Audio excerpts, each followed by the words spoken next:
Welcome back. Time for today's Tech Check. Dropbox unveiling 2 new AI-powered products today, including a universal search bar called Dash that connects major platforms like Google Workspace and Microsoft Outlook. Shares are fractionally lower, though. Here with more, let's get to Deirdre Bosa out in San Francisco, joined by Dropbox CEO Drew Houston. Hello to both of you. Hello, Kelly. Thank you. And Drew, thanks so much for being with us here in person at One Market.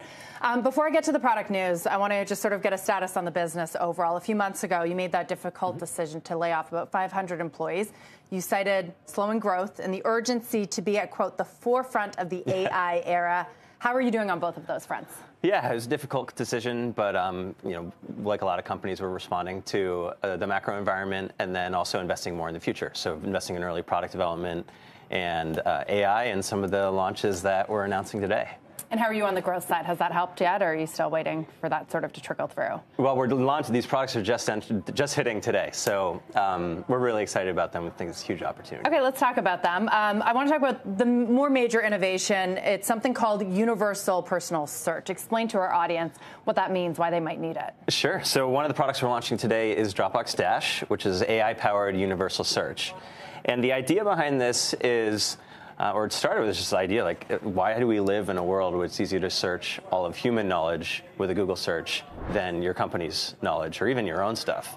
And Dropbox has helped our customers organize your files since the beginning, but so much of work is now in our browsers. And so Dropbox Dash, that's where Dropbox Dash comes in. So it's a universal search bar. So you can search your Google Docs and your Airtables and your Slack and Salesforce and everything in between from one place instead of having to go to lots of different search boxes. So it's like a work tool to sort through all of that stuff that's coming in through different applications. So others have tried this in the past, and I wonder, why is Dropbox in a better position to pull this off than, say, a Microsoft or a Google? Why now? Sure. Well, first is just the magnitude of the problem, right? Our work environments are so much more complicated. We use so many different tools. And we're rarely in one ecosystem, right? We're using things from Microsoft and Google and all these other SaaS companies. And we kind of started out as like frustrated end users, like it's impossible to keep my stuff organized. So a big advantage that Dropbox has is we're platform agnostic. We support every platform just as we have since the beginning. Second, it's a natural evolution of what we do for our customers. So millions of people, millions of businesses already trust Dropbox for their most important information. And so going from files to all of your cloud stuff is a natural evolution. And that trust and privacy piece is really important. And so everybody's excited about AI and what it can do. Everybody's concerned about the negative impacts. And so in the brave new AI world, it's more important than ever to have a service you can trust, and that's what Dropbox can provide. Right. So in this brave new AI world, there's a lot of products, not as much monetization. Some analysts have pointed to your pace of monetization, paid users on Dropbox.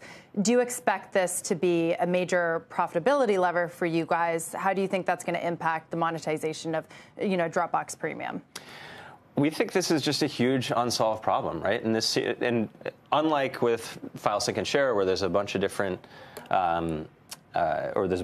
competitors in the world of universal search and AI-powered universal search, there's really no one solving this problem, and that's why.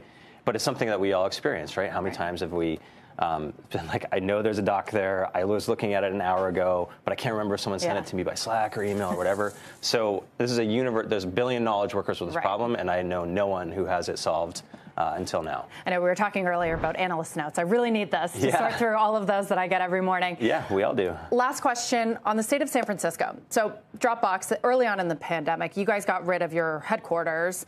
Since then, a lot of companies have actually been leaving San Francisco. There was Westfield giving up its mall recently. That news. We've got the highest vacancy rate of any large American city. You're still here. A lot of folks working on AI are still here, or they're coming back. Why? Why San Francisco? Well, San Francisco has been a great home for us since the beginning, and it's still home to a lot of the innovation and when you think about all the great things happening in AI, a lot of them are still happening within a couple miles of where we're sitting right now. And I think it speaks to, when we think about internet companies, we talk about network effects and just all the benefits of when you have great companies, great talent, great schools all in one place. That's not changing. But for sure, San Francisco, like a lot of cities, has its challenges and these humanitarian crises. And I think everyone wants it to be better. Well, I'm glad you were able to come visit us in person at One Market. Drew, thanks so much for being with us. Thanks for having me. Drew Houston, CEO of Dropbox. Tyler, I'll hand it back over to you.